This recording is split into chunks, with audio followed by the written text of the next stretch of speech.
Hi, friends. It is I once again, Mr. Cinema Junkie, and I'm here to talk to you about a movie I just watched on Amazon Prime called 21 Days.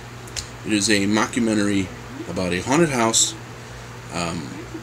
This film group decides to stay in a house where everybody else has run out of there before the 21-day time limit, and they decide to stay 21 days. Why 21 days? Well, according to the movie, it takes 21 days for a demon to fully take over a body. So everyone else got out before anything possessed them completely. These people want to stay the full 21 days. They try to interview some people that used to live in the house, to no avail, because they're not having it. They don't want to talk about it anymore. People whose children have stayed there have gone mute. One was institutionalized. And, but, you know, of course they're going to go in there. They have to. They have something to prove. So they get boarded up into the house. They cannot get out unless they break a window to get out. That's what they're told. Oh, I forgot to mention, the movie's directed by Kathleen Behan. I think that's how you pronounce it. And it stars Max Hamilton, Whitney Rose Penn, and Mickey River. If you know any of these names, shout it out, because I've never heard of any of them.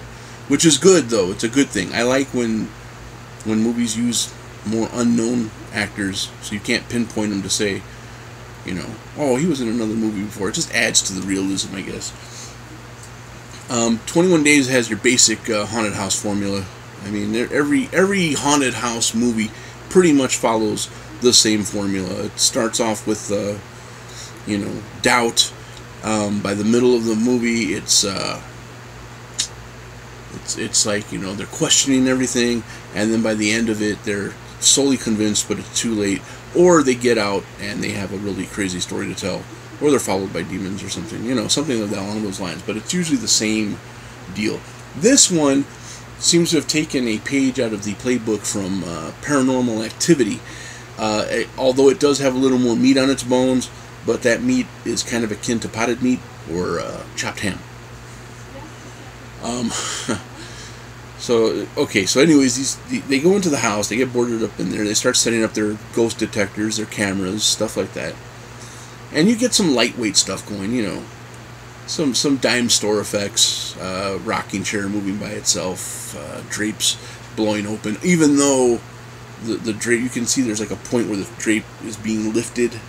You know, you can kind of see that, but you know, you want to nitpick or you want to enjoy the movie, you know what I mean?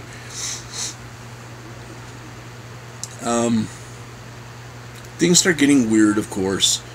And these movies, it seems like no matter what movie I see, when there's a haunted house involved, especially when they're investigating the haunted house, even on TV shows, even like so-called reality shows where the house is haunted, there's three things that I always hear them say that I wish they'd stop saying. Okay, you're in this movie. There's three people barricaded into a house. Nobody can get in or out of this haunted house. You're there because the house is haunted. Maybe you're trying to debunk it, but there's been enough stories already about it where you have to keep something in your mind saying, yeah, this house could really be haunted. So if you start seeing, like, you know, items being placed in places where they weren't before, or somebody writing your name in blood on the wall, or anything, the last thing you should be saying is, who's doing this? That's one thing they always say. Who's doing this? There's two of us here. Neither one of us did it. Who's doing this? No one can get in. Who's doing this? You know who's doing it, man. At that point, you should be solely convinced there is something really going on. Don't look at it and go, pfft, someone's playing a funny on us. No, it's the ghost of the house that you doubted. Another one that well, I mean, who's there is that's basically in every horror movie. Anybody there? Like, don't say that. Don't be silly.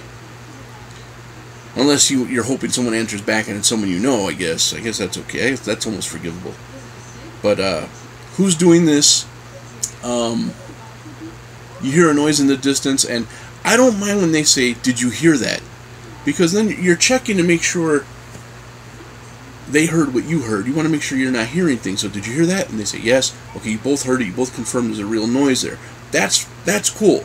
But when you hear something off in the distance and you say, what was that? Or who's making that sound? You're in the room with me, genius. I don't know. I know about as much as you know. If you really want to know, be my guest. Go check it.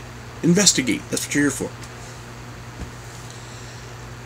And the third and most annoying thing I hear in these movies, more times than I care to mention, is the phrase, "This is impossible."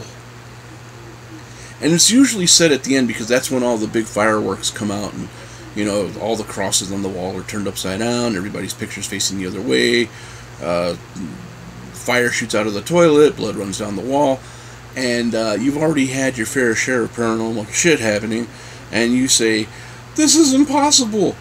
By that time, if a group of demons jumped out of someone's asshole, you should be like, "Yeah, I kind of saw it going that way." Totally reasonable. I want out now.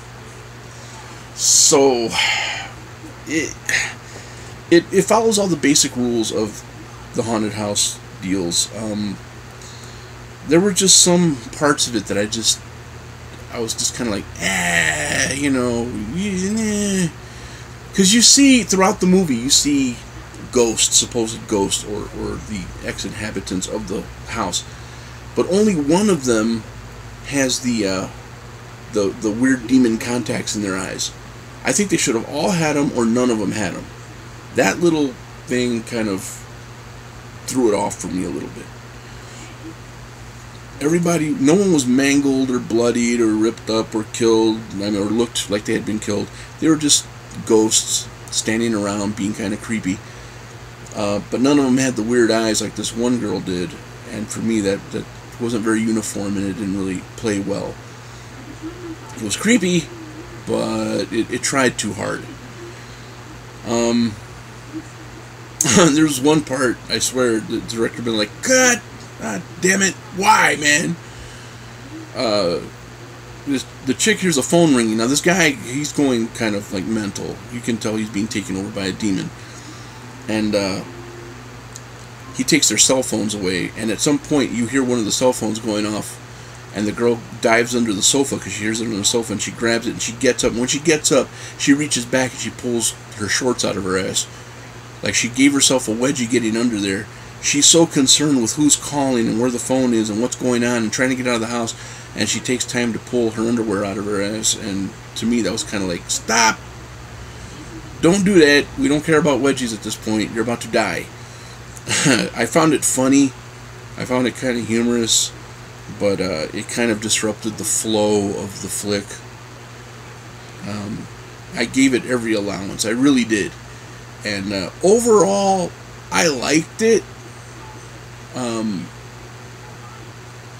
Didn't like it as much as I wanted to like it.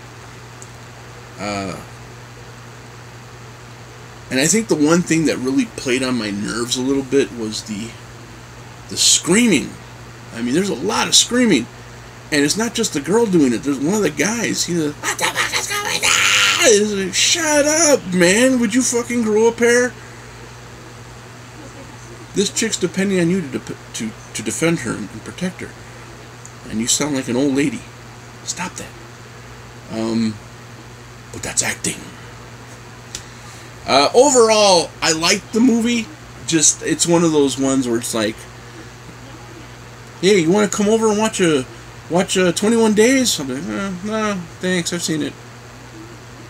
There's movies you'll watch anytime at the drop of a hat. God, fuck yeah, you're going to watch that movie? I'll be there. Hell yeah, with bells on. This one would be like,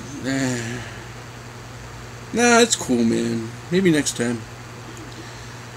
Zero rewatch value. Blair Witch Project had zero rewatch value, and it's a movie I liked. Just once you've seen it, it's cool. It's done. I'm done. So it's kind of along those lines. A fair rating for it, scale from 1 to 10, I'd give it a 6. I can't bring myself to edge over into 7. 7's like the upper echelon of the 10 scale. 6 is as high as I can go on this one. Now I know some of you dug like Paranormal Activity.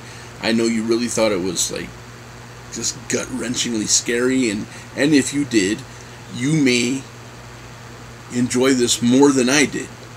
Don't think because I give a movie a 5 or a 6. This is an opinion, okay? It's my opinion on the movie. Doesn't mean that the movie's as bad as I say or as good as I say.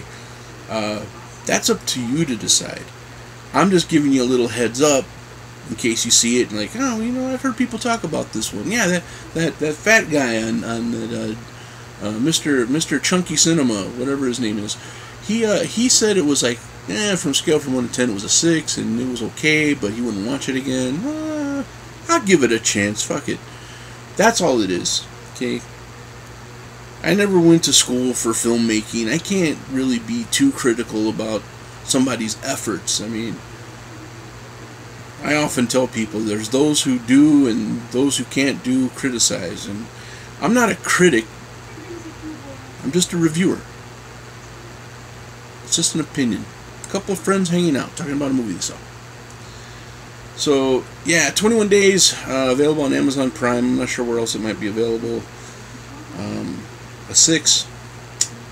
It was a decent effort. Kept me watching it. You know, at no time that I I'll come back to this later. I've done that a lot with some movies, and some I don't even ever go back to them. So it's not the worst I've seen. Far from the best. And a few steps away from really, really good. It's okay. So, there you have it, ladies and gentlemen. If you see it, let me know what you thought. If you've seen it already, leave a comment below. Agree, disagree. It's all good. It's all love, man. So until next time, this is I, Mr. Cinema Junkie, saying thank you for watching. Y'all take care. Enjoy your movies. And I'll be talking to you all real soon. Bye.